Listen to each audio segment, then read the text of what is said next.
Ya, bismillahirrahmanirrahim. Assalamualaikum warahmatullahi wabarakatuh. Alhamdulillah, wassalatu wassalamu ala rasulillah amma ba'dah. Kembali kita belajar ngaji hadis Nabi Muhammad SAW. Pada kesempatan yang berbahagia ini, lanjutkan hadis Nabi Muhammad SAW, kitab perjuangan, kitab jihad. Judul pagi hari ini adalah peperangan dan generasi muda. Rasulullah SAW mengajarkan tentang besarnya potensi anak-anak muda untuk mengikuti ajaran Islam. Ya, saudaraku muslimin dan muslimah dimanapun berada, bahasanya perang yang terjadi semenjak zaman dahulu kala ini adalah perang yang dikerjakan atau para pelakunya adalah orang-orang dewasa atau generasi tua. Nah,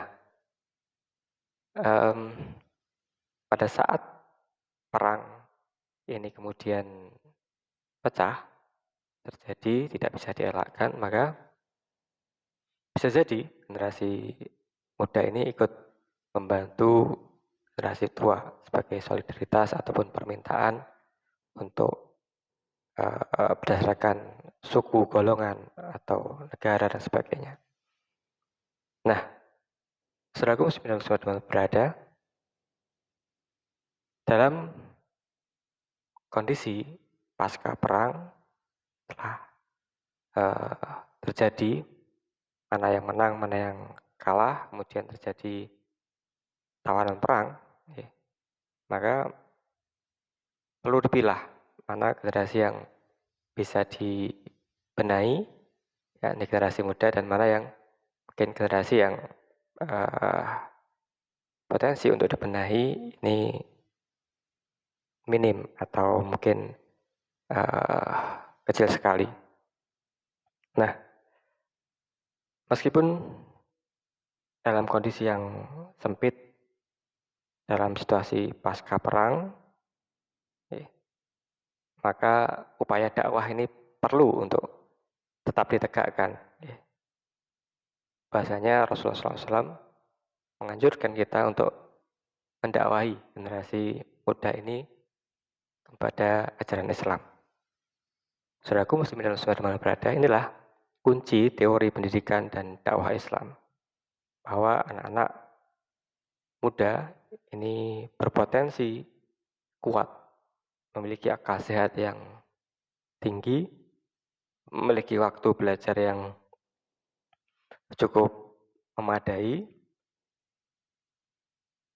sehingga mereka yang sedang mencari jati diri ini ketika menemukan kebenaran, diajarkan tentang sesuatu yang sesuai dengan akal sehat, maka besar sekali kemungkinan mereka akan menerimanya, meskipun itu bertentangan dengan generasi tua ataupun generasi yang tadinya satu suku, satu golongan dengan mereka, yang mengajak mereka ikut menentang ataupun berperang.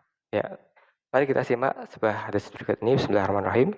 Wa an Samurah radhiyallahu anhu qala Rasulullah sallallahu alaihi wasallam uqtulu suyukhal musyrikin wastaba'u sarkhahum.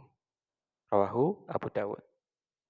Diriwayatkan dari sahabat Samurah radhiyallahu an, bahwasanya Rasulullah sallallahu alaihi wasallam bersabda, uqtulul musyrikin, bunuhlah orang-orang musyrik yang sudah suyukhal musyrikin, orang-orang musyrik yang sudah tua. Wastaba'u, dan sisakanlah, biarkanlah anak-anak muda mereka, sarkhahum. Riwayat Abu Dawud.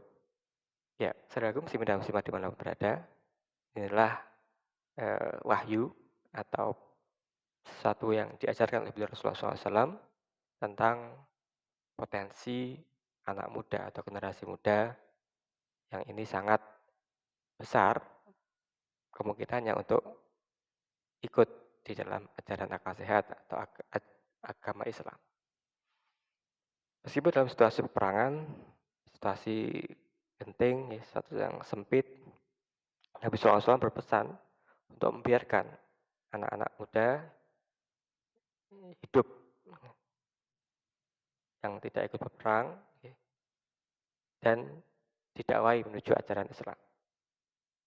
Hal ini tentu saja terlepas apabila anak-anak muda tersebut terbukti secara nyata eh, apa benar-benar berperang, benar-benar mengangkat senjata bagi mereka sama kedudukannya dengan musyrikin yang ikut maju berperang.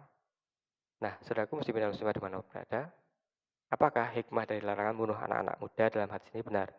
Sebab setiap zaman ada orangnya, setiap orang ada zamannya.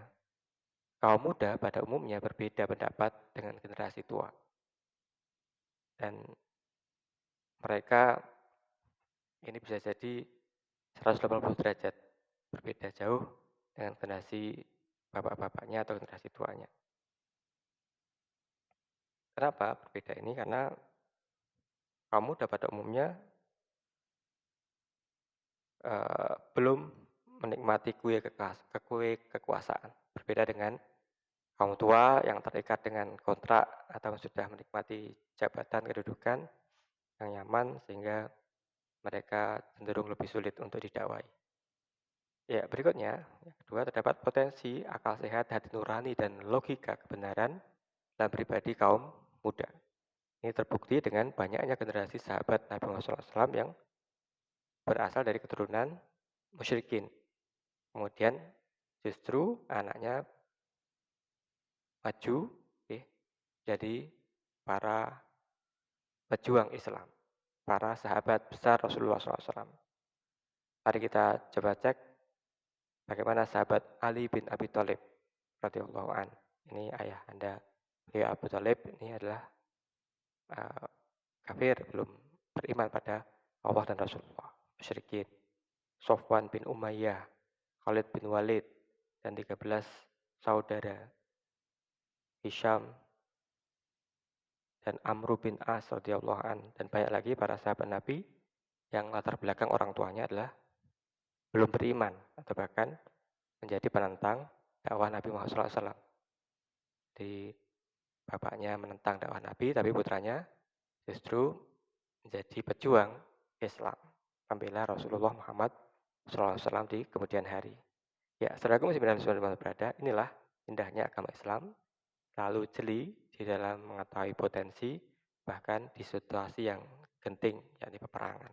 Semoga Allah Subhanahu wa Ta'ala berikan rahmat pada kita sekalian, bisa memahami makna hadis ini, yakni potensi generasi muda untuk didakwahi, untuk diajak pada ajaran akal sehat agama Islam, agama yang diridhoi oleh Allah Subhanahu wa Ta'ala, meskipun dalam situasi perang ataupun pasca perang. Terima kasih. Assalamualaikum warahmatullahi wabarakatuh.